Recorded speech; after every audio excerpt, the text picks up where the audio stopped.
Mesdames et messieurs, bonjour. Télévision Rogers est ravie de vous accueillir aujourd'hui pour le débat des candidats du quartier Ottawa-Vanier organisé dans le cadre des élections fédérales qui se dérouleront le lundi 20 septembre prochain. Aujourd'hui, nous avons la chance d'accueillir 3 candidats qui tenaient à partager leurs idées avec la communauté francophone. Alors, nous accueillons aujourd'hui M. Christian Prou du Parti vert du Canada, M. Jean-Jacques Desgranges du Parti populaire du Canada. Bonjour. Et Mme Lise Pascale Inamucho du nouveau Parti démocratique du Canada. Merci. Alors, voici le déroulement du débat d'aujourd'hui. Nous allons débuter avec des mots de bienvenue de chaque candidat d'une durée de 60 secondes. Ensuite, nous allons passer à la période de questions et de débats. Nous poserons une question aux candidats. Ils sont placés en ordre par hasard. Ils auront 45 secondes pour répondre à la question et ensuite nous ouvrirons le débat pendant 4 minutes. Suite au débat, le candidat à qui nous avons posé la question aura 30 secondes pour une réplique. À la suite de cette portion de débat, nous poserons 3 questions, la même aux 3 candidats qui auront 60 secondes pour y répondre. Ici, il n'y aura pas de débat. Pour conclure, à la toute fin, chaque candidat aura, selon le temps restant, environ 1 minute pour un mot de la fin. Et puis, cette fois, nous allons passer à l'ordre inverse de ce que vous voyez à l'écran présentement. Alors, le tout, évidemment, se passera en français. Mesdames et messieurs, bon débat. Nous allons débuter avec les mots de bienvenue. Nous avons tiré au sort qui allait s'adresser en premier, et ce sera M. Christian Prou du Parti vert du Canada. Merci. Bonjour, je m'appelle Christian Prou. Je suis né et j'habite toujours à Ottawa-Vanier.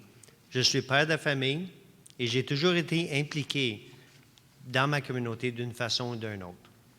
Mon métier, c'est la plomberie et mes forces sont de gérer de façon efficace des groupes de travailleurs pour accomplir les résultats attendus. Mon approche est d'encadrer, de motiver, de respecter leurs compétences. Je suis candidat pour le Parti vert puisque ce parti représente le mieux mes valeurs centrées sur des communautés durables, efficaces, équitables et axées sur le progrès de tous. Je m'engage à bâtir des communautés résilientes et prêtes pour entreprendre les défis d'aujourd'hui et de demain. Merci. Merci beaucoup. Nous allons maintenant passer à M. Jean-Jacques Desgranges du Parti populaire du Canada. Merci. Bonjour. Mon nom est Jean-Jacques Desgranges et je suis le candidat d'Ottawa-Vanier pour le Parti populaire, comme on vient de le mentionner. Notre plateforme complète se trouve sur notre site web au parti-populaire-du-Canada.ca. Je vous invite à le visiter pour avoir une meilleure idée de ce que nous avons à offrir à vous tous, chers électeurs. Je suis avocat de formation. Je suis aussi une personne qui travaille des mains, c'est-à-dire je fais des rénovations. J'aime beaucoup toutes ces choses-là, ce qui me met en contact avec beaucoup de personnes dans Ottawa-Vanier, mais aussi je fais du travail communautaire, autant au niveau des fondations communautaires qu'au niveau d'une association que je tiens à cœur, qui est le Centre canadien pour les hommes et les familles, qui aide les hommes en détresse. Cela dit, je voulais vous inviter à voter pour le Parti populaire du Canada dans Ottawa-Vanier. Votez Jean-Jacques Desgranges. Merci. Merci beaucoup, M. Desgranges. Et enfin, au tour de Mme Lise Pascale Inamucho du nouveau Parti démocratique du Canada. Bonjour tout le monde. Lise Pascale Inamucho, je suis votre candidate du NPD à Ottawa-Vanier. Je suis une fière franco-ontarienne qui a grandi, étudié, travaillé à Ottawa-Vanier pendant plus d'une décennie. La communauté me tient à cœur, c'est pour ça que je me suis levée pour me battre aux côtés du NPD, comme le NPD s'est d'ailleurs battu durant la COVID-19 pour vous apporter ce dont vous aviez besoin le plus. Et donc, je suis fière de représenter ce parti-là. Je suis fière d'apporter un vent de changement dont nous avons besoin à Ottawa-Vanier. Nous avons besoin de bâtir une communauté forte qui peut répondre à la crise climatique climatique. Nous avons besoin de logements abordables, décents et de qualité. Nous avons besoin d'un gouvernement qui mette enfin à priorité nos communautés francophones au Canada, mais surtout les minorités francophones en Ontario, à Ottawa-Vanier, soutenir les organismes francophones. Donc, je suis vraiment ravie d'être ici pour participer à un débat démocratique et en souhaitant à Rogers, en les félicitant de nous avoir permis d'assurer des mesures sanitaires, merci beaucoup, sécuritaires. Merci. Merci. Alors, nous allons maintenant passer à la période de questions et de débats.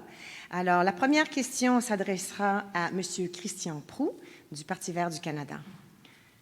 Nous savons déjà depuis plusieurs années que les humains sont presque entièrement responsables des changements climatiques, un sujet qui fait l'actualité depuis déjà plusieurs années. Ici au Canada, incluant dans tous nos quartiers, il y a forêts et fermes, lacs et rivières. Qu'allez-vous faire au niveau de l'environnement du point de vue local, ainsi qu'à travers le Canada? 45 Merci. secondes. Pour moi, bien, sur le côté local, si tu commences à avoir une bonne fondation au côté local, et ça répand plus largement à la communauté et plus largement au Canada.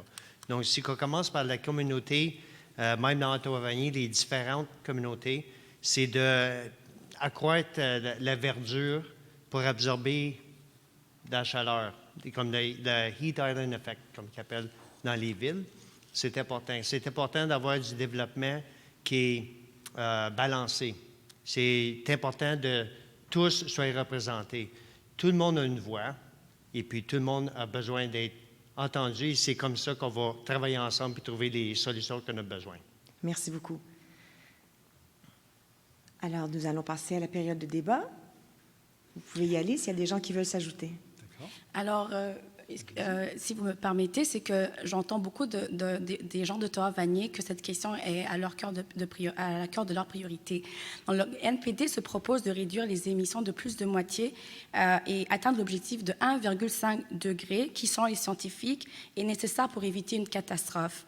Nous voulons aussi créer des centaines d'emplois, des centaines de milliers d'emplois bien rémunérés. Ça veut dire investir dans l'énergie propre, des maisons abordables éco-énergétiques, le transport commun électrique en travaillant avec les municipalités, des véhicules à zéro émission et des bâtiments à rénovation à travers le pays. Nous devons de comprendre aussi que si nous ne passons pas à l'action maintenant, au lieu de faire des promesses alléchantes, comme le gouvernement libéral le fait, sans passer à l'action, nous voulons passer au-delà des belles paroles à l'action pour pouvoir nous attaquer au cœur du problème.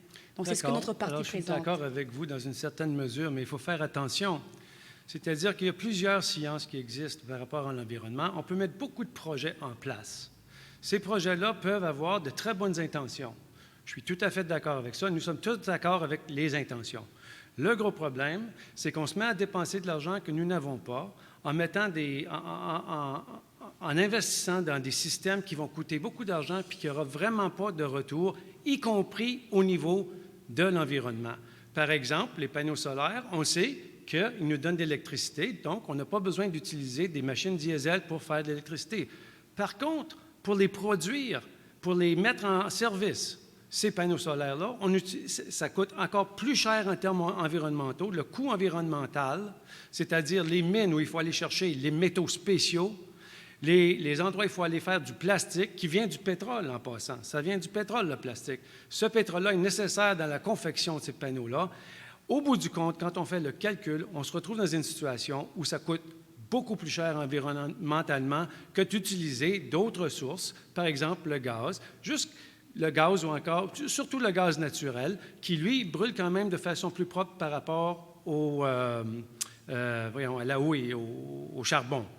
Cela étant dit, au niveau local, je suis tout à fait d'accord qu'il faut travailler au niveau local.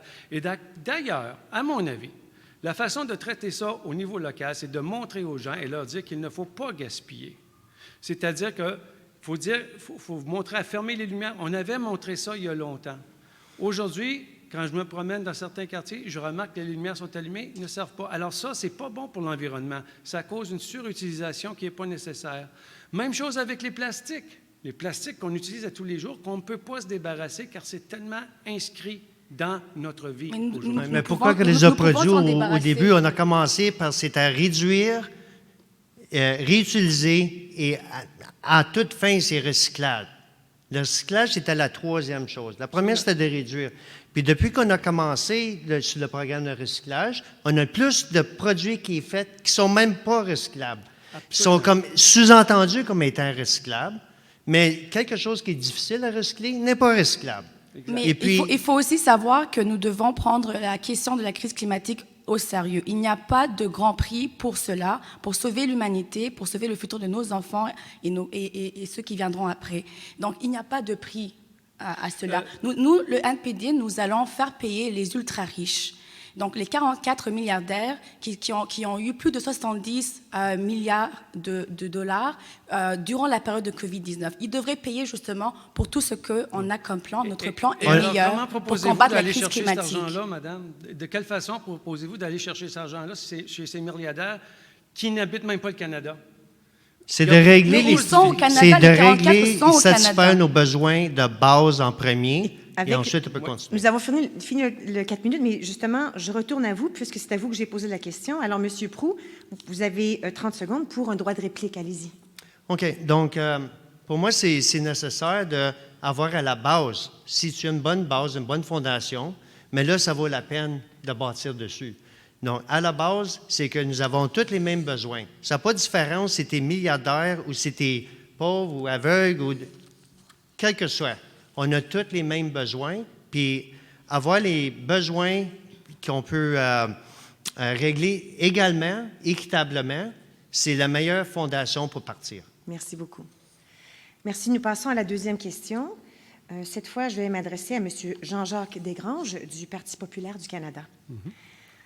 Lors d'un vote le 22 juin dernier au sujet de la thérapie de conversion, 63 membres de la Chambre des communes ont voté contre un projet de loi qui verrait une importante modification au code criminel par rapport à ce traitement inhumain de notre communauté LGBTQ+. Quelles sont vos positions envers notre communauté LGBTQ+, et que souhaitez-vous par rapport à leur acceptation et leur inclusion? Très bonne question. 45 secondes, allez-y. Très bonne question, je vous remercie. Alors, le Parti populaire du Canada se voit dans une situation politique où on veut laisser les gens libres. En d'autres mots, les LGBT, autant que les homosexuels, ont le droit de faire comme ils veulent, dans la mesure où ça n'embête pas le voisin. En d'autres mots, le Parti populaire du Canada ne s'oppose aucunement aux LGBT. Cependant, il les voit comme étant des personnes individuelles dans une société qui doivent être acceptées, il n'y a aucun doute, qu'on ne peut pas rejeter. Mais certainement, ce sont des individus. Et à titre d'individus, c'est comme ça qu'on va les traiter. En ce qui concerne maintenant la thérapie de conversion, quand on traite des enfants, il faut faire très attention. Alors, dans quelle mesure est-ce qu'on applique cette thérapie-là? J'ouvre le C'est débat la à ce question la moment-ci. plus importante. Je vais ouvrir le débat. OK. Mais une personne, c'est une personne. Ça n'a pas de différence. Ce n'est pas LGBTQ, c'est ça. Mais une personne, c'est une personne. Et puis, si on peut se comprendre, c'est le même respect pour tout le monde. Et puis, les droits d'une personne ne vont pas engendrer sur les droits d'une autre personne. On vit en société, on vit en communauté, et puis en regardant tous les gens comme étant égaux, même que ce soit la race, que ce soit la couleur, que ce soit la grandeur, quoi que ce soit, une personne, c'est une personne. Puis une fois que tu comprends ça, tu réalises qu'on fait partie du monde naturel, et puis à l'extension, bien, un animal, c'est un animal. On est tous faits des mêmes composants. Vous avez on a totalement tous les mêmes raison. besoins. Moi, je suis toujours émue et bafouée, je dirais, par ce que je viens d'entendre, parce que cette question, c'est une question de droit de la personne. Mais le NPD s'engage justement à reconnaître que c'est vrai, nous savons que ce sont des êtres humains, la communauté LGBTQ de plus mérite plus que ça, c'est la protection de leurs droits et libertés. Et donc, la thérapie de conversion est inhumaine et aberrant au 21e siècle, surtout au Canada. Nous allons rendre cela illégal, c'est sûr et certain. Et aussi faire en sorte qu'il y ait des services de thérapie pour les enfants qui ont été victimes de ce traumatisme. Parce que vous ne pouvez pas comprendre comment être obligé de passer à travers ces expériences-là peut être traumatisant. Et donc, nous allons investir dans des services de thérapie pour les aider à alléger justement ces traumatismes et pouvoir passer à travers cela. Donc, c'est bien de dire que ce sont des êtres humains. Il faut protéger leurs droits et leurs libertés. Mais si je comprends, c'est que vous devenez le gouvernement veut devenir le parent de ces enfants-là. C'est-à-dire que les parents, maintenant, n'ont plus rien à dire par rapport aux enfants. C'est ce que je comprends dans vos Non, propos, madame. les parents justement, vous venez de soulever parents, une grande question importante, c'est que nous voulons aussi investir dans l'assurance médicaments, nous voulons faire en sorte qu'il y ait un revenu minimum garanti pour soutenir les familles. Donc, pourquoi est-ce que le gouvernement devrait investir, financer des thérapies? On ne met pas cela sur les parents. Ma question pose nous ne sommes pas des parents, nous sommes un gouvernement qui prend soin les uns des autres. Qu'est-ce qu'un parent peut faire par rapport à ses enfants? Est-ce qu'on laisse le gouvernement décider qu'est-ce qui se passe avec nos enfants? Ça se voit aujourd'hui, d'ailleurs, sur la conversion, la conversion du genre. Là, les écoles, maintenant, c'est arrivé en Colombie-Britannique. On est en train de prendre les enfants et les transformer alors qu'ils sont dans un passage qu'on reconnaît de façon psychologique. C'est très bien reconnu. Dysphoria, qu'ils appellent, c'est de la dysphorie. OK? On est en train de dire aux parents, vous n'avez rien à dire là-dedans. Nous, à l'école, on les prend puis on va les changer comme on veut. J'ai beaucoup de problèmes avec ça. Moi, je pense que le pouvoir est aux parents, en tant qu'individus qui ont décidé d'avoir une famille et qui veulent décider pour leurs enfants. Je veux ajouter une petite chose. Cette question-là se porte très, très bien sur les 4 piliers du Parti populaire du Canada. Les 4 piliers sont la liberté individuelle, la responsabilité personnelle. L'un ne va pas sans l'autre. Le 3e pilier, c'est le respect. Le respect de la personne, le respect des autres. Et enfin, le tout dans une société juste. Il faut que les choses soient appliquées justement partout. Il faut faire attention parfois parce que ce qui est juste ne l'est pas nécessairement dépendant de la position ou de la vue qu'on a prise. Alors, respecter alors que les enfants puissent choisir leur genre, leur identité sexuelle. C'est très important. Parce que c'est très important, que les parents n'ont pas le droit de prendre leurs décisions. À n'importe quel âge. C'est des définitions qui étaient... C'est des définitions qui étaient établies loin à l'arrière. On est d'une société moderne et il faut réaliser qu'on a tous le droit de s'épanouir et puis d'être respecté pour qui qu'on soit, pour notre identité. Et le Parti populaire du Canada est d'accord avec vous, monsieur, complètement. Oui. Bien, c'est une bonne chose.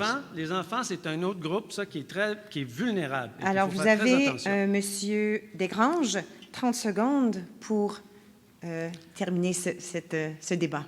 Ben, merci. Donc, en gros, je reviens encore aux 4 piliers du parti qui font qu'on respecte. Il faut respecter les Canadiens de quelques groupes ils viennent. C'est des gens qu'il faut respecter. Il faut traiter justement, avec équité, on pourrait dire. J'aime mieux le mot anglais qui est « fairness », qui représente beaucoup plus ce qu'on représente. Le tout, par contre, il faut avoir la liberté individuelle. Et la question LGBT, la question de thérapie-conversion, ces choses-là s'inscrivent là-dedans. Mais quand ça vient aux enfants, il faut protéger nos enfants. Et à savoir si un gouvernement est celui qui doit décider pour eux, c'est une grosse question à adresser. Merci. Merci beaucoup. 3e question. Cette fois, je m'en vais à Mme Lise Pascal-Inamucho du Nouveau Parti démocratique du Canada. Depuis le début des élections, le sujet des taxes revient souvent. Alors, le message est de redonner à la classe moyenne. Comment prévoyez-vous mettre cela en marche tout en respectant le budget, surtout un budget, peut-on dire post-COVID, on est encore dans le COVID, et tous les besoins municipaux tels que les états de route, le transport en commun, les programmes communautaires?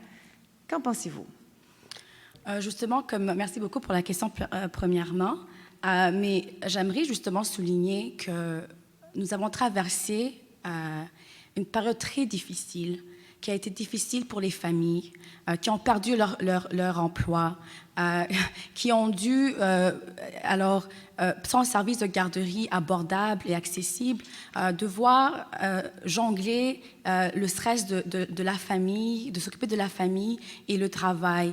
Nous avons dû faire face à des femmes qui ont dû rester à la maison, justement, ce qui nous a retourné en arrière. Des commerces qui ont fermé la porte. Donc, nous devons investir beaucoup pour soutenir et relever cette communauté. Nous devons le faire par le plan du NPD parce que nous avons un plan qui est le meilleur. Donc, investir dans la communauté pour pouvoir avoir un revenu minimum garanti, pour pouvoir soutenir les commerces, pas en leur donnant des dettes endettées, mais en le soutenant. Alors, comment on va faire ça? C'est faire payer les riches. Je l'ai expliqué. Je vais ouvrir le débat et vous allez pouvoir continuer. Merci. Alors, la parole est à vous. Je vous invite à continuer. Donc, alors, comment est-ce qu'on va payer les... Merci beaucoup. Comment est-ce qu'on va payer les ultra-riches? Comprenez qu'on ne peut pas mettre le poids de la relance économique et de ce qu'on a passé à travers, avec la COVID, sur nous autres, les travailleurs et avec ceux qui ont un revenu sous le seuil de la pauvreté ou même les familles à revenu moyen. Nous devons, alors que nous avons au Canada 44 billionnaires, d'accord, milliardaires, excusez-moi, qui ont eu de profit de la COVID-19. Comment est-ce que nous allons faire ça? S'assurer que les ultra-riches et les entreprises payent leur juste part. Amazon, par exemple, fait du profit au Canada, mais ne paye pas de taxes. Nous allons leur faire payer cela et investir ça dans les programmes sociaux. Nous allons nous débarrasser des échappatoires fiscales pour les plus riches et les grandes entreprises et sévir contre l'évasion fiscale et l'évasion... D'accord.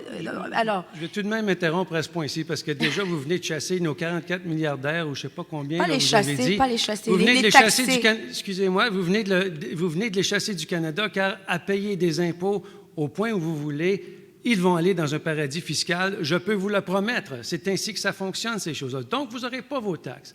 La meilleure chose à faire, c'est de les encourager à demeurer, travailler avec le monde, même pour ceux qui peuvent. Donner d'autres emplois de façon à ce qu'il y ait d'autres revenus qui rentrent et d'autres contributions à la société canadienne de façon à ce qu'on reprenne le dessus sur ce qui vient de se passer dans les 18 mois. Est-ce qu'on ignore ceux qui ne peuvent pas? Monsieur Proulx, je vais laisser la parole à Monsieur Proulx un tout petit peu. Allez-y. Est-ce qu'on ignore ceux qui ne peuvent pas?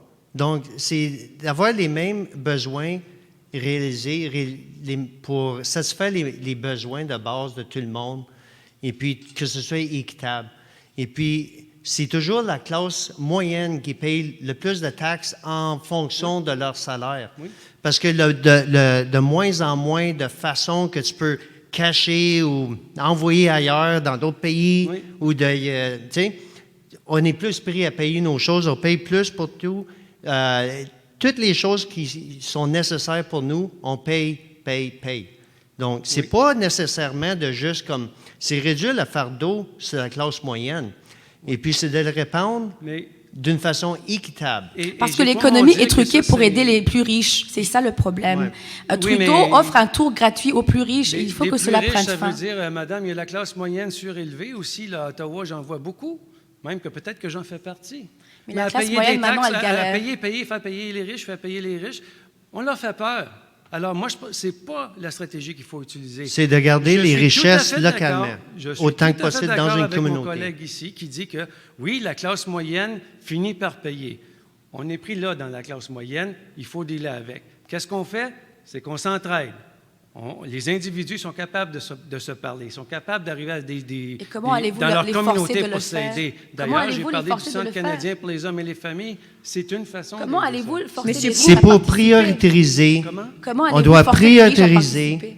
Allez-y, monsieur. Il faut mettre en priorité les besoins, le bien-être des gens. C'est pas tout a besoin d'être à profit. Si on est trop concentré sur les profits, on lance des produits avec des cochonneries parce que c'est le moins cher pour le faire, que ça brise en dedans de 2 semaines. Oui. C'est contre la durabilité. Puis des choses qui sont durables vont porter à la sécurité. Et puis là, on a une meilleure fondation pour aller à l'avance. Comme c'est là, ça ne fonctionne pas et ça va continuer à s'empirer avec le temps. Je suis en gros d'accord avec vous, mais il faut se rappeler que la taxe à la consommation, ça ramène toujours de l'argent au gouvernement, en particulier à la province en termes de taxes de vente. Et puis, c'est une bonne façon de contrôler la consommation aussi. Merci. Je retourne à Mme Lise Pascal Inamucho pour un 30 secondes, droit de réplique. Alors, je veux juste vous dire une chose. Trudeau parle un bon discours, mais il a voté contre un impôt de 1% sur la richesse de plus de 20 millions de dollars et a refusé d'imposer les entreprises qui ont fait des profits durant la pandémie. Alors que Biden, aux États-Unis, même lui, il augmente les impôts sur les riches. Donc, c'est très faisable. On ne peut pas leur demander gentiment de donner leurs milliards gratuitement sans qu'on leur en impose. Donc, c'est pour cela que je crois que notre parti a un plan, a le meilleur plan et qu'il a aussi un plan pour pouvoir le financer. Merci beaucoup. Alors, nous retournons maintenant à M. Christian Proulx du Parti vert du Canada.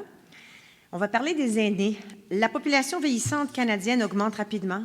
Le programme de la sécurité de la vieillesse est le régime de retraite le plus important. du gouvernement du Canada. La pension de l'ASV est une prestation mensuelle offerte aux personnes âgées de 65 ans et plus, satisfaisant aux conditions canadiennes relatives à la résidence et au statut juridique. Il y a beaucoup de personnes âgées dans votre quartier Ottawa-Vanier. Comment allez-vous soutenir les besoins futurs de nos aînés tout en gérant ce programme?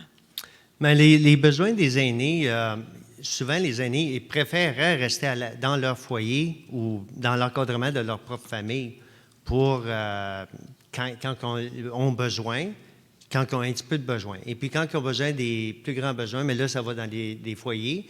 Et puis ceux qui nécessitent cela devraient avoir accès également aux services, donc qui ont besoin. Merci beaucoup. Okay. Alors, je vais ouvrir le débat. Oui, d'accord. Alors, je peux commencer. Au niveau du RPC, du Régime de pension du Canada, je dois admettre que le gouvernement, dans sa sagesse, a quand même fait quelque chose de pas mal dans les 4 dernières années. C'est qu'ils ont augmenté, ils ont bonifié, c'est le mot qu'on utilise, ils ont bonifié le RPC, ce qui fait que chacun de nous qui travaillons très, très fort tous les jours, recevons une paye sur laquelle on enlève un peu plus d'argent pour bonifier ça, parce que on le sait que dans plusieurs années, donc dans quelques années, il va y avoir beaucoup plus de personnes âgées et notre circonscription en contient beaucoup. Quoi faire maintenant pour aider ça? À la rigueur, moi je dis que c'est un problème provincial pour commencer, mis à part la question du régime de pension du Canada et de la pension de la sécurité.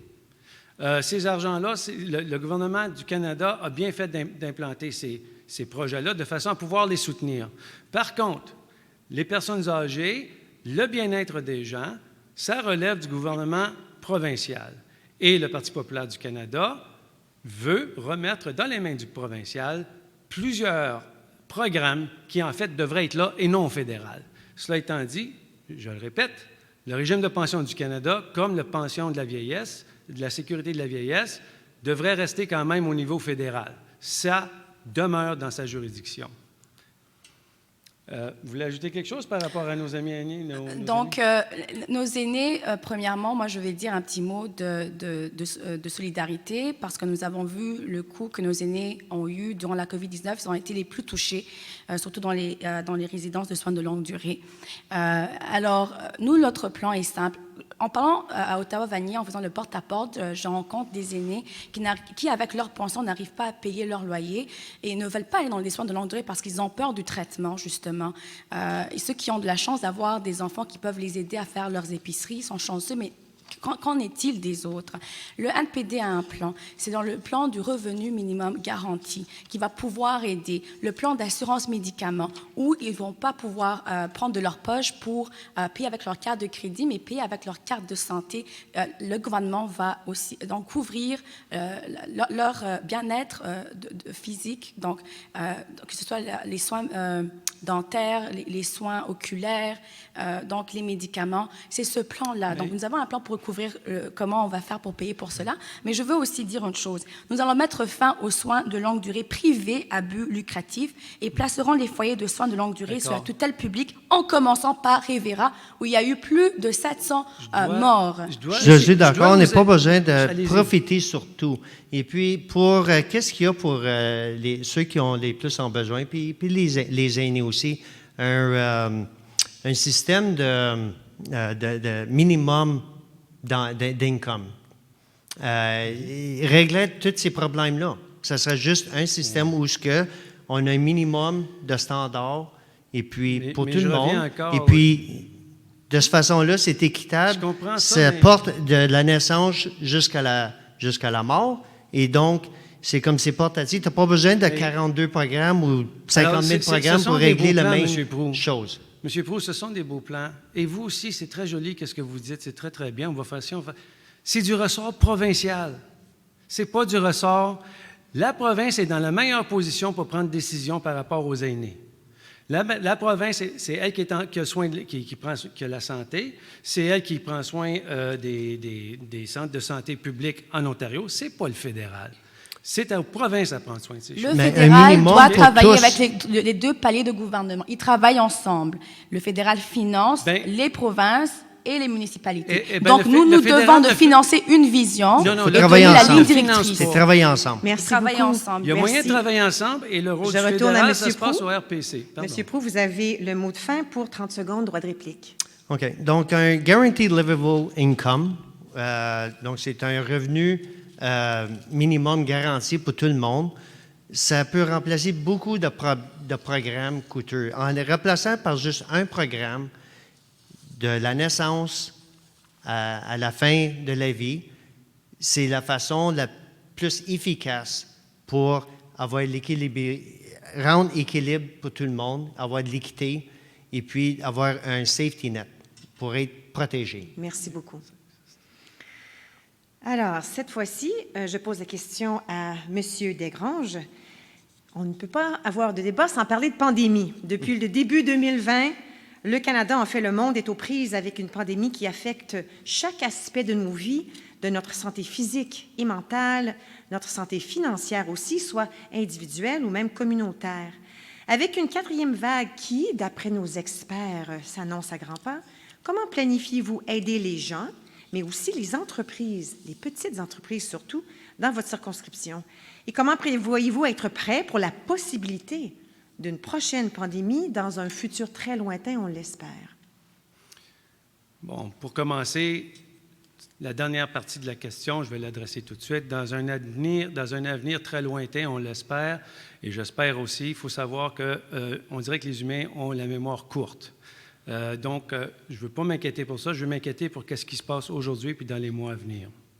Alors, le Parti populaire du Canada est prêt à mettre des programmes en place pour aider les entrepreneurs et les personnes à progresser à travers les temps difficiles qu'on a là. Par contre, il n'est pas prêt à les fermer. Il n'est pas prêt à dire aux personnes, vous ne devez pas y aller. Il y a un aspect, il y a une approche très rationnelle qui va respecter le droit de chacun des individus au sein de la pandémie. C'est celle de la liberté individuelle où on peut choisir ou non de porter masque ou encore de se faire vacciner. C'est surtout la question des vaccins qui est importante ici. Bon, je vais continuer. Oui, je vais ouvrir le débat. Okay. Oui. Alors, en gros, tout ça, ça dépend d'une question personnelle. Un gouvernement ne se doit pas de rentrer dans la vie personnelle des gens. C'est un choix personnel.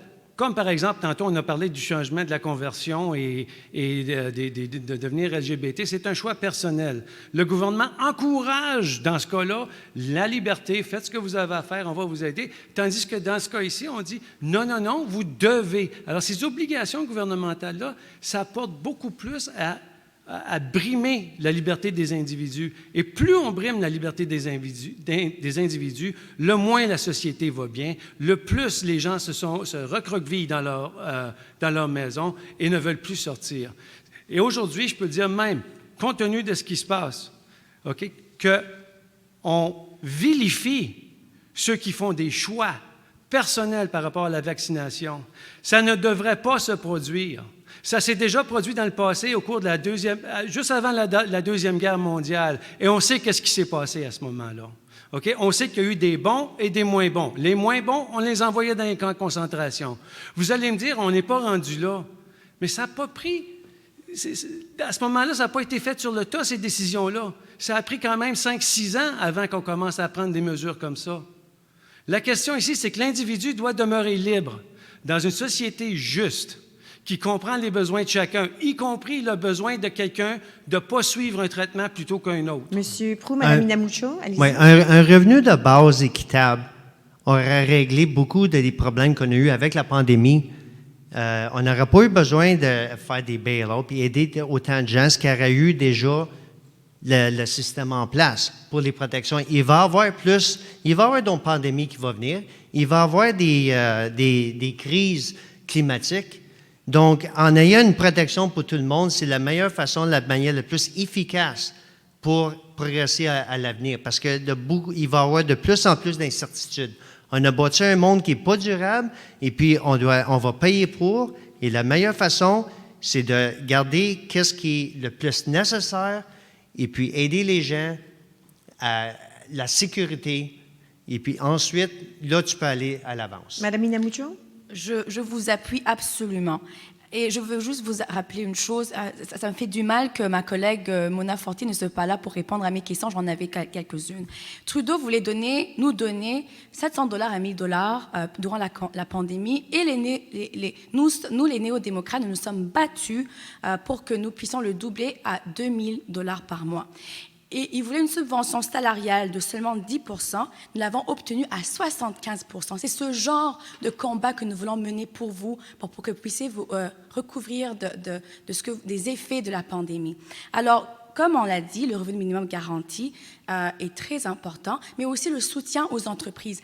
Pas des dettes, parce qu'une dette ne fait pas en sorte qu'on puisse recouvrir. Ce que vous faites comme profit, vous allez encore le repayer au gouvernement qui vous a donné un prêt.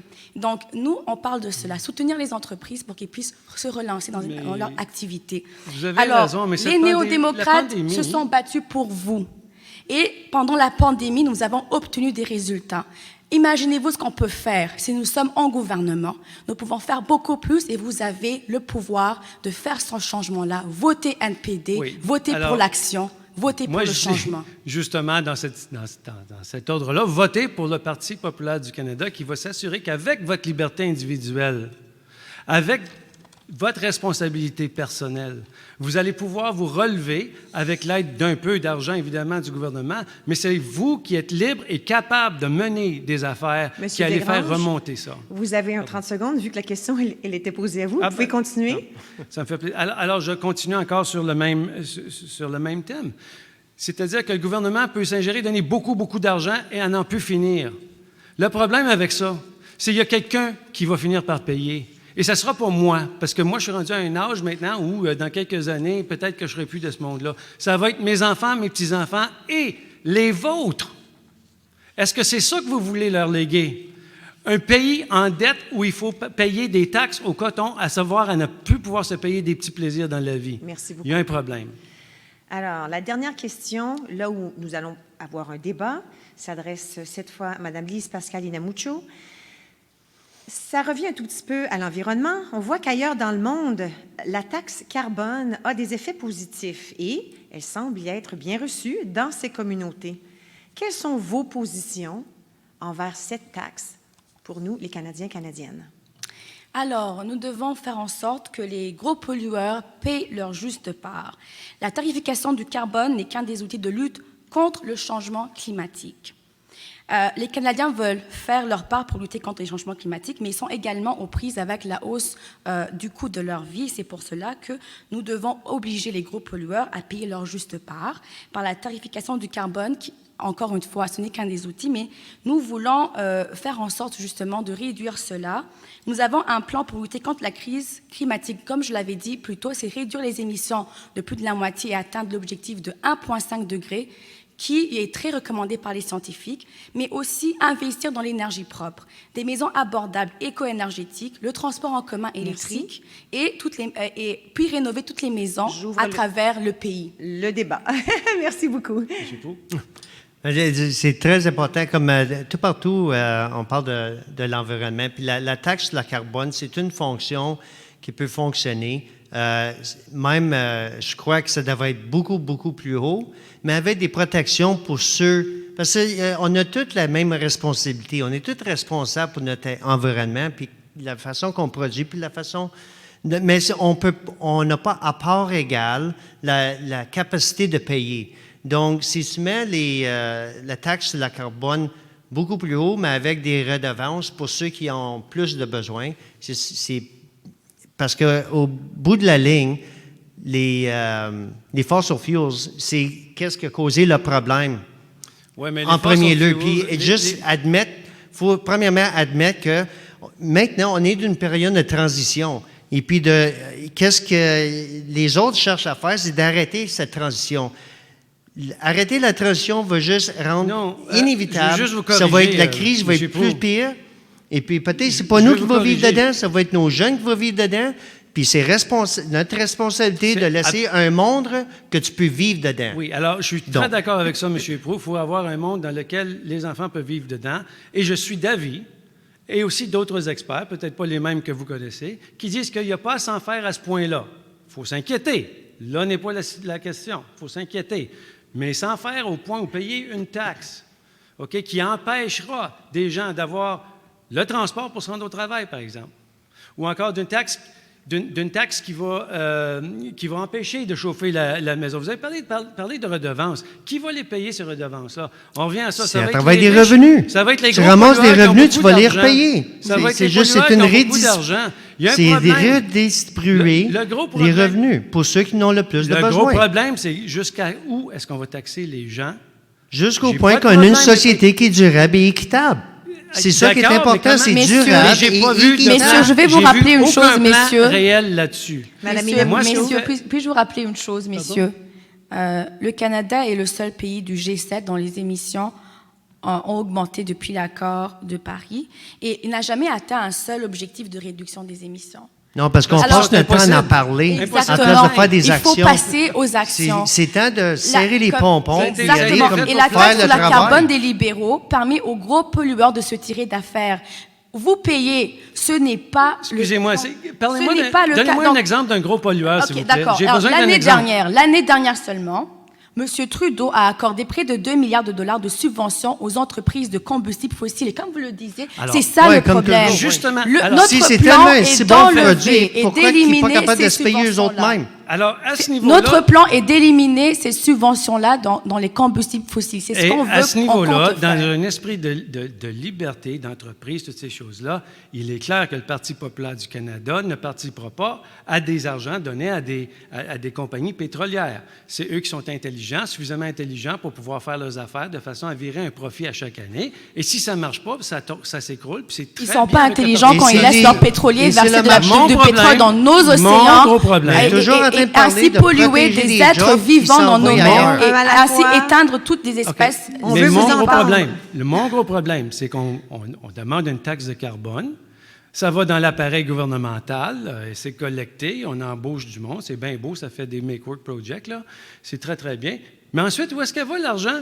À date, j'ai vu aucun plan concret. Et d'ailleurs, j'ai vu Monsieur aucune Proulx, C'est pour comptabilité encourager. nulle part. qui C'est nous pour montre où est-ce que ça va. encourager que si tu gardes l'économie locale, communautaire, on n'est pas obligé de se promener tout partout à travers du monde tout le temps.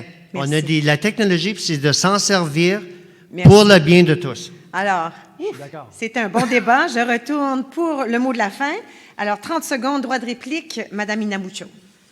Je veux juste réitérer une chose, c'est que nous devons absolument faire plus que les paroles, ou bien rédiger de beaux écrits, des textes et tout. Nous le devons à nous-mêmes, mais aussi à ceux qui viendront après nous. Nous le devons au peuple autochtone qui vit sur cette terre, l'île aux tortues, et qui a du mal à voir comment nous nous entretenons ou nous tuons tout simplement l'environnement en la polluant.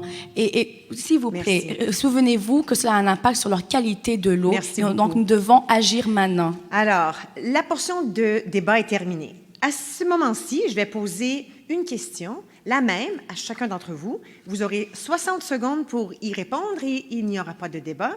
Alors, je retourne maintenant à M. Proulx. On va parler de services de garde. Nous voyons que dans les médias, le sujet de services de garde, entre autres celui d'un frais de 10 $ par jour, tout le monde en parle. On y voit plusieurs opinions entre les citoyens, mais aussi entre les partis politiques. Comment allez-vous aider les familles canadiennes en besoin par rapport aux services de garde? 60 secondes. Les services de garde, c'est important pour surtout ceux qui n'ont besoin. Donc, ça devrait être... C'est nécessaire parce que c'est très coûteux, mais c'est le monde qu'on a bâti aussi. On a bâti un monde où ce que les deux personnes doivent travailler à plein temps, puis tu n'as jamais un break. On a oublié on a oublié de vivre. Et puis, ça serait un système temporaire si on voudrait vraiment régler le problème. Donc, ces enfants-là, ils sont ceux qui ont besoin du travail pour survivre. Absolument, il faut les aider. Il faut les aider avec un programme. Et puis, je suis entièrement d'accord que ce soit universel pour tous, pour les enfants, mais universel au point de vue aux besoins, plutôt. C'est qu'est-ce que je crois qui est vraiment important. Merci Merci. beaucoup. C'est à votre tour, Monsieur Jean-Jacques Desgranges. Bien sûr, merci beaucoup. Bon, dans une certaine mesure, c'est drôle, mais je dois être d'accord un peu. pas sur toute la ligne, mais avec mon collègue M. Proulx. Parce qu'effectivement, il y a eu un mouvement depuis plusieurs 60 ans ou quelque chose comme ça qui fait que maintenant, la vie coûte beaucoup plus cher du fait qu'il y a beaucoup plus d'entrées d'argent dans chacune des familles, ce qui veut dire qu'il faut absolument que 2 parents travaillent si on est et ce qui cause effectivement un grand besoin pour des garderies. Mais dans les services de garderie, il faut s'entendre quand même que c'est un service qui, en général, c'est ceux qui peuvent se le permettre. Quand j'étais jeune, j'avais une gardienne qui était à la maison. Les 2 parents travaillaient. C'est normal. Cette gardienne-là, on arrivait à la payer selon le prix du marché qui était là, et tout marchait bien. C'était la même chose chez les voisins, c'était la même chose ailleurs. Là, on est en train de dire, on va subventionner les garderies, ce qui veut dire que tout le monde, vous pouvez compter sur le gouvernement encore pour prendre soin de vos besoins financiers. Merci. J'ai beaucoup de mise... Une déjà? minute, oui, c'est OK. une minute. Je regrette, je dois passer à Mme Inamucho. Alors moi, en tant que féministe, je dois vous dire que ça me fait de mal de voir que près de 100 000 Canadiens ont dû quitter leur emploi, le marché du travail à cause de la pandémie, à cause alors, cela nous fait revenir en arrière. Ce que nous proposons, c'est soutenir les familles avec des services accessibles et abordables. Ça veut dire faire payer 10 $ parce que les libéraux le disent depuis, ça fait des années, mais ne passent jamais à l'action. Nous allons passer à l'action parce que vous nous avez déjà vus en action.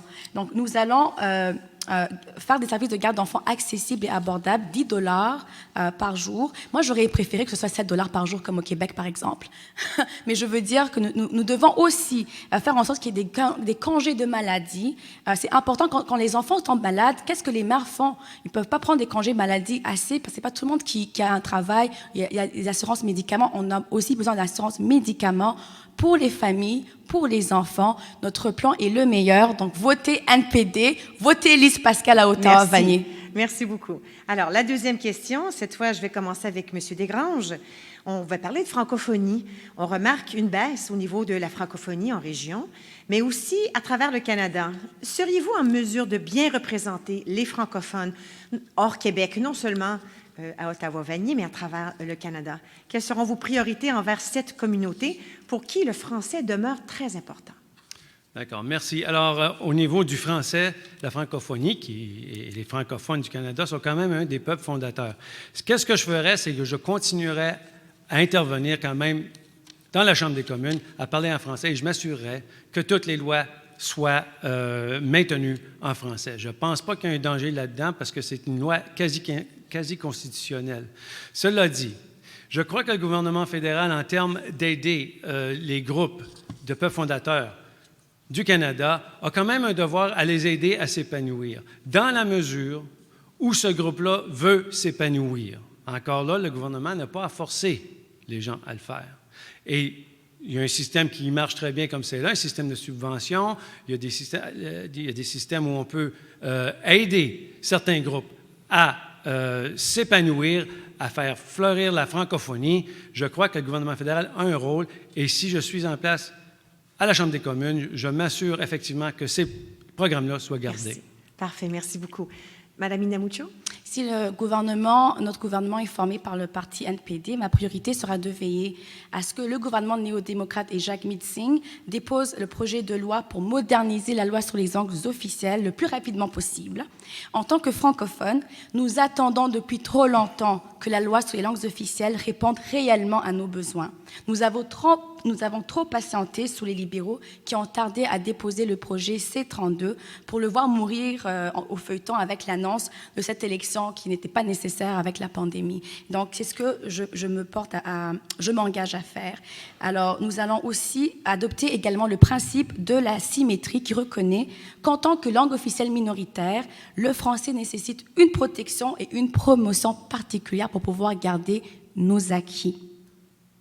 Merci beaucoup. Est-ce que je peux continuer? Oui, vous avez 10 secondes. Alors, en tant que députée d'Ottawa-Vanier, je prendrai toujours en compte la perspective aussi de la communauté franco-ontarienne et serai une championne des langues officielles auprès de mes collègues de tous les partis. Merci beaucoup.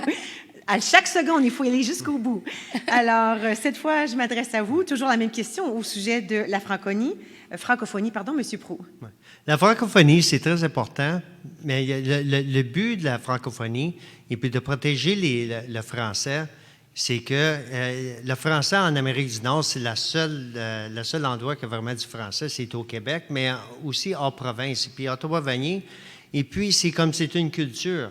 Et puis c'est, comme qu'il disait, c'est un des peuples fondateurs. C'est dommage qu'on a laissé, on n'a pas inclus les Autochtones là-dedans. Mais, moi, je les inclus. Mais en tout cas, de toute façon, c'est que avoir l'instruction, puis avoir l'éducation dans ta langue première, puis être capable de gérer et de fonctionner, puis avoir des emplois dans ta langue première, c'est important. Et puis, en ayant cela, parce que c'est là que si tu essaies de montrer à quelqu'un en anglais comment un Français, comment je mets juste l'instruction en anglais, hein, mais tu ne vas pas avoir le meilleur de la personne. Puis le but, c'est d'avoir le meilleur de la personne. Merci beaucoup. Alors, la dernière question, cette fois, c'est à votre tour, Madame Inamucho. D'ailleurs, c'est la même question, pour tout le monde, pardon. Si vous êtes élu, quel serait le ou les plus gros changements que vous aimeriez voir à Ottawa, mais surtout dans votre quartier de Ottawa-Vanier, au cours des 2, 3, 4 prochaines années? Et dites-nous pourquoi nous devrions voter pour votre parti. OK. Alors, les plus gros enjeux, ce que j'entends en faisant la porte-à-porte, en rencontrant les commettants dans un parc ou dans la rue, c'est que nous devons vraiment nous occuper préoccuper du problème de logement. Alors, il y a le problème de logement. Nous avons besoin des logements abordables, mais de qualité, qui répondent à des besoins de la communauté pour répondre à leur dignité. Nous avons aussi besoin de bâtir une communauté forte à Ottawa-Vanier qui puisse répondre à la crise climatique parce que c'est un des enjeux aussi qui préoccupe la communauté d'Ottawa-Vanier. Mais nous avons aussi besoin de la réconciliation en action. Ottawa-Vanier compte une population autochtone la plus grande à Ottawa. Pourtant, elle est délaissée, elle est invisible, on dirait, à ceux qui sont au gouvernement en place actuellement. Et nous devons faire plus que des reconnaissances de territoire, passer à l'action. Ils ont des problèmes de logement, des problèmes de accès aux soins de santé. Donc, nous devons nous assurer de voter NPD. La prochaine minute à M. Proulx. Il faut avoir, le système qu'on a pour les sans-abri ne fonctionne pas. Les foyers à sans-abri ne fonctionnent pas. Ça, c'est évident. Il y a eu des études, une étude de l'Université d'Ottawa, Housing First, que tu loges le monde en premier. Et puis, qu'est-ce qui tient pour que ce soit abordable pour tout le monde? Il faut réaliser qu'une maison, c'est une place à vivre. Une maison, c'est un investissement personnel, mais une maison devrait toujours demeurer une place pour vivre. Et ça doit être vraiment une priorité. Parce que sinon, on va toujours tomber de plus en plus en arrière, puis tu vas juste garocher plus et plus d'argent pour que le monde peut continuer. Donc, ce n'est pas une façon de régler. Qu'est-ce qui est important, c'est d'avoir un système nécessaire pour avoir les logements qu'on a besoin, puis avoir une variété de logements. Merci beaucoup. Merci. À votre tour. Merci. Je rappelle la question, on demandait ici si on veut un gros changement à Ottawa de la part du fédéral. Donc, à ce niveau-là, je peux vous assurer que la meilleure chose, et ça rejoint grosso modo, mais c'est vraiment la fondation de ce que mes collègues ici cherchent à mettre, c'est-à-dire des questions d'infrastructure. Le fédéral a quand même un rôle à jouer là-dedans. Dans la mesure où il peut aider quand même certains endroits, comme M. Paul Martin l'a fait avec la taxe, donner les montants qui rentrent de la taxe GST, voyons, je l'oublie. Bon, bref, ça va aux villes. Et déjà, ça a aidé beaucoup. Le fédéral peut aider aussi dans une même mesure, peut-être avec un système différent, mais à investir dans les infrastructures. Les infrastructures qui veulent dire des bons chemins, des bons égouts, de l'eau potable, tout ce qu'on a besoin pour effectivement pouvoir arriver avec des projets solides qui sont préconisés, dois-je dire, par ma collègue de gauche et mon collègue de droite. Merci Alors, c'est beaucoup. l'infrastructure. Merci. Alors, c'est déjà terminé, la partie du débat. On va maintenant passer au mot de clôture. Alors, on va faire l'ordre inverse du début. Alors, cette fois, on va commencer avec Mme Lise Pascal Inamucho du Nouveau Parti démocratique du Canada. 1 minute. Alors, chers beaux gens d'Ottawa-Vanier, vous savez que le NPD est toujours deuxième à Ottawa-Vanier, mais cette fois-ci, il y a un vent de changement qui s'annonce. Mona Fortier, vous savez que l'un de nous sera la députée fédérale d'Ottawa-Vanier à la fin de cette élection. Votez NPD, pourquoi? Parce que nous passons à l'action. Nous n'arrêtons pas juste à des promesses non tenues et brisées encore et encore. Votez pour moi parce que j'ai vécu des enjeux, je les connais, je peux les comprendre et les porter. Et aussi parce que je suis une fonceuse, parce que le NPD nous a prouvé durant la pandémie qu'il portait à cœur la question de rendre la vie plus abordable, de bâtir une économie plus forte et de mettre à cœur la réconciliation en action. Donc, votez pour le changement, votez pour le NPD et aussi n'oubliez pas, si vous n'y croyez pas, nous ne pourrons pas y arriver. Mais ensemble, nous pourrons traverser des moments difficiles et faire en sorte qu'il y ait l'écoute à Ottawa-Vanier. Monsieur Desgranges du Parti populaire du Canada. Merci beaucoup. J'ai touché à plusieurs points que notre plateforme contient, la plateforme du Parti populaire du Canada. Je vous invite à aller visiter encore le site web partipopulaireducanada.ca pour aller voir notre plateforme. Elle est aussi incluse dans mon site, qui est le jjdesgranges.ca. Je vous invite à voter pour le Parti populaire du Canada pour la raison suivante surtout. Vous aimez votre liberté. Vous aimez pouvoir vous promener sans vous faire embêter. Vous allez voter pour le Parti populaire du Canada parce que c'est une des choses les plus importantes, c'est-à-dire la liberté individuelle de chacune des parties, chacune des personnes au Canada. Ça vient avec des responsabilités et le Parti populaire du Canada se rend compte que chacun des Canadiens libres est capable de prendre ses responsabilités de façon respectueuse, de façon avec justesse, je devrais dire. Et de ce fait, je vous invite à voter Jean-Jacques Desgranges. Merci M. Proulx du Parti vert du Canada. Mes voisins d'Ottawa-Vanier, votre vote pour le Parti vert est un vote pour une vision durable. Votez pour les valeurs auxquelles vous croyez. Votez pour protéger notre air, notre eau, notre terre et notre peuple. Votez pour une économie propre et innovante, axée sur le bien-être de tous. Votez pour moi, Christian Proulx, pour lutter pour vous et pour votre avenir. Merci. Merci beaucoup, M. Proulx.